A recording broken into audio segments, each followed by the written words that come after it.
กินอะไรอันไหนดีอันไหนใช้เพลงในโทรศัพท์อย่างนี้ใช้อะไรเต้น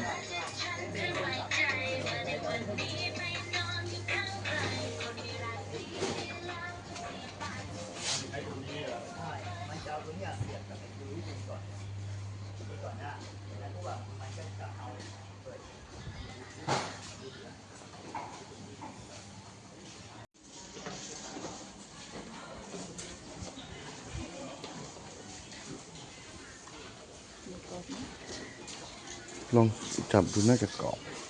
ดูฝาหน้าอกนะเอาสิไม่อยากซื้ออะไรไปฝากเอาอะไรไปฝากเอาสิเอามา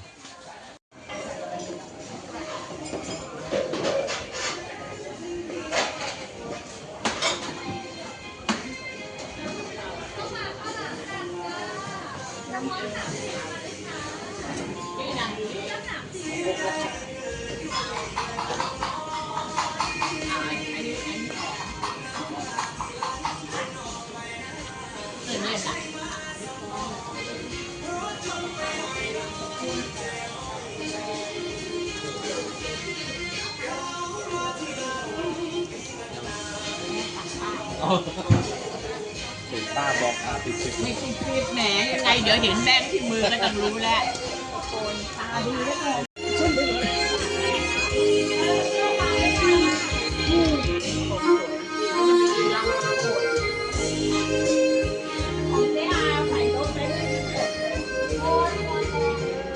บ้านในรถยิ่งร้อนมามีร้อนมาก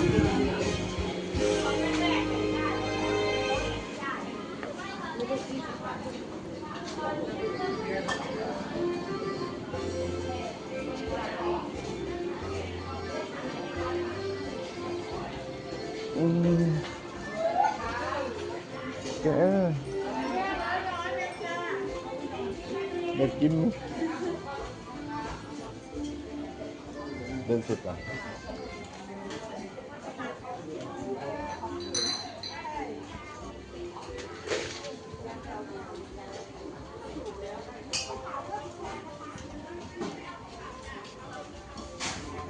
มีไป20แล้วก็ร้อยไหมไม่พอใช่ไหม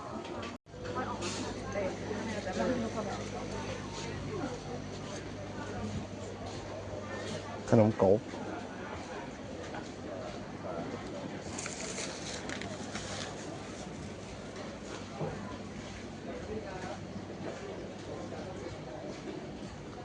ผัดไทยจ้าผัดพี่ครับผัดไทยโบราณพี่ครับทำจากลูกชิ้นนะครับผัดไทยจ้า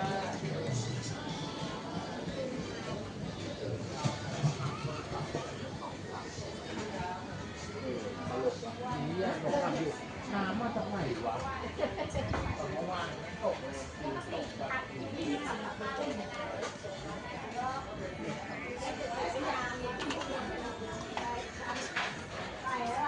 ในค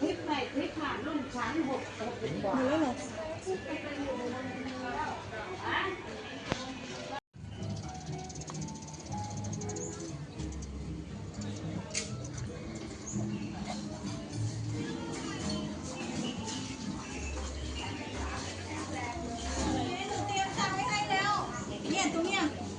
ที่เดิม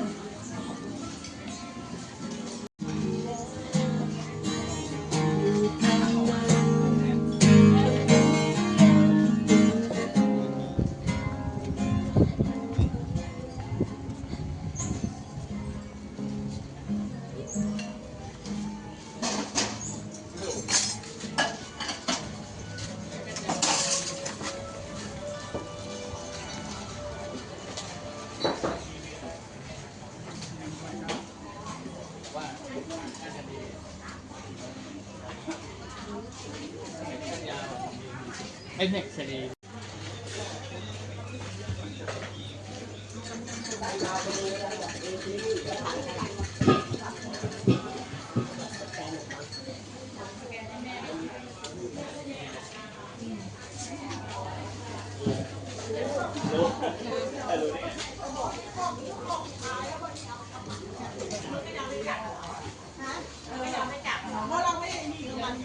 บ้านตัวเองมีด้วยเหรอ มี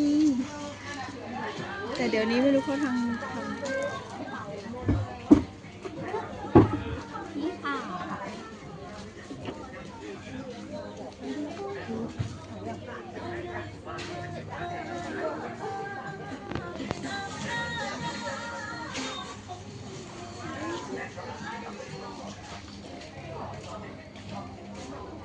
อันนี้ช่างเป็นน้ำหนักดีกว่าไม่ใช่20 บาทค่ะถึง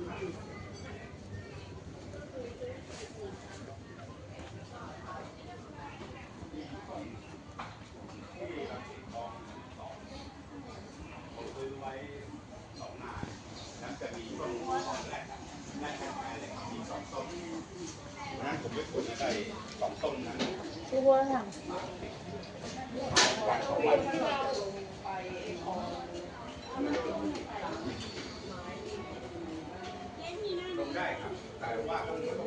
มันไม่จ้า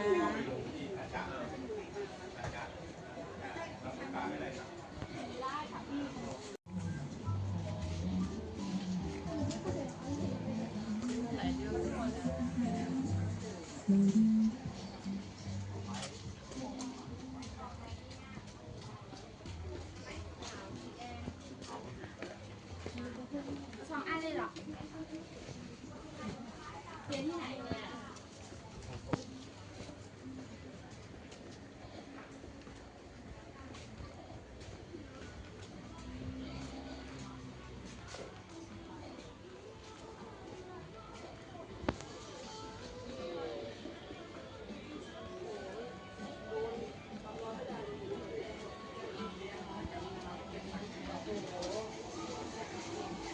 อะไรไม่ทานกล้วยกับตาลคอยดูแลไม่มีชายใดเข้ามาดูแทนคุยกับสื่อต้นเบอร์อย่างเช้าอาทิตย์ซึ่งกันให้นั่งดูกันยาว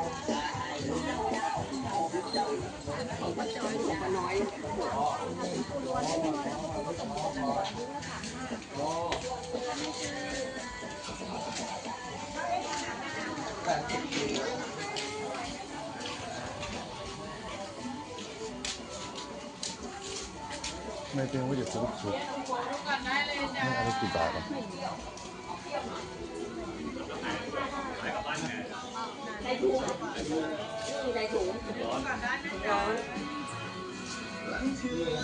มีน้ำหลายอย่างนะคะ มีเก๊กฮวยมีกระเจี๊ยบมีมะตูมค่ะ